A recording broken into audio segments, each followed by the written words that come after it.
Hello. The purpose of this video is to take a look at the bivariate distribution analysis toolkit in your stats toolkit. Bivariate distribution analysis looks at the probability relationship between two random variables. It's most often used in simple financial analysis when you're looking at creating a portfolio of two different types of investments that are treated as random variables. What I've done with this tool is to reconstruct the example in your textbook, Modern Business Statistics with Microsoft Excel, the 8th edition. But it also is covered in the 7th edition as well. So what we have is a scenario where we look at two different types of investment funds, a large cap fund and a long-term government bond fund. We have four different scenarios that we are projecting. Most often, this type of bivariate analysis looks at likely outcomes under different scenarios. Each scenario has a certain probability associated with it, and each of the two random variables has an expected outcome. This could be a projection, it could be based on history, or it could just be based on expert opinion.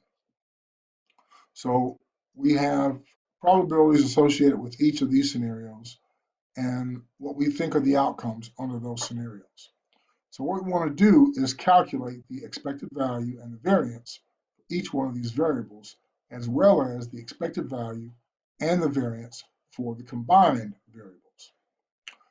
In this case, the x value, the x variable, we start out by calculating what is the expected value, which is simply a weighted average.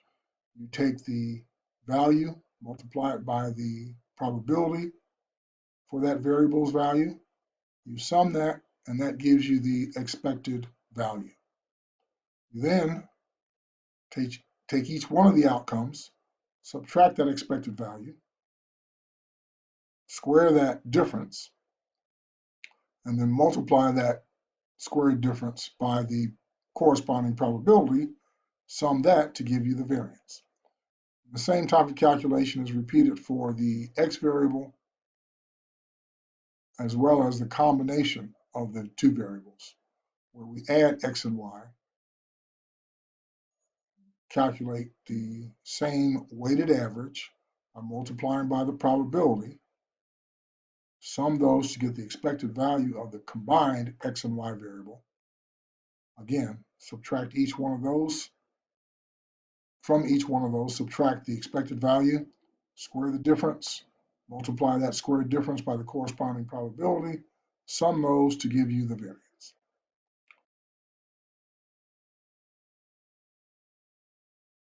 From that, we calculate the covariance, which is simply the combined variance minus each individual variance divided by 2. That gives us the covariance, from which we can also then calculate the correlation, which is the covariance divided by the product of the two individual variances for x and y. Using the formula to calculate the expected value of the linear combination of the random variables. In this case, these expected values come from up above,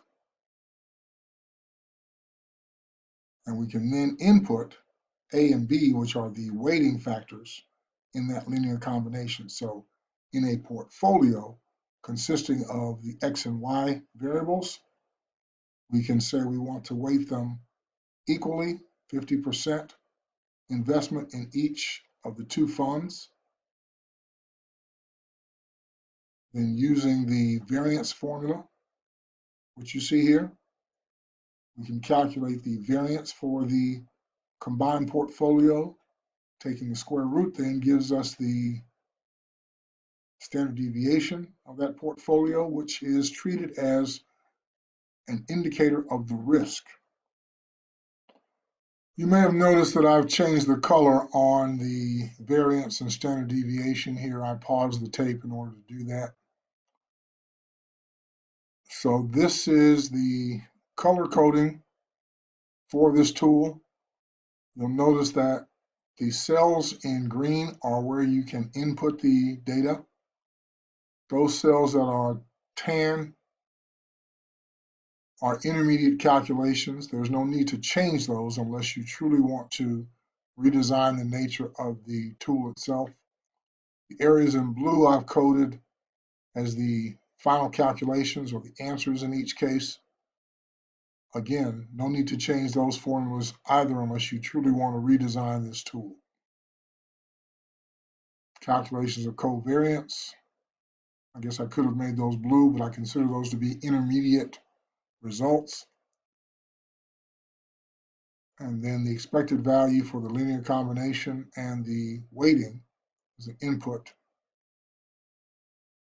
And then the final calculations for variance. I've also created a manual input section so that if you already know or are given the expected value for X and Y, it will allow you to calculate the covariance, the correlation, and then you can input whatever weighting for X and Y that you want in A and B in order to get your final calculations for the variance and the standard deviation.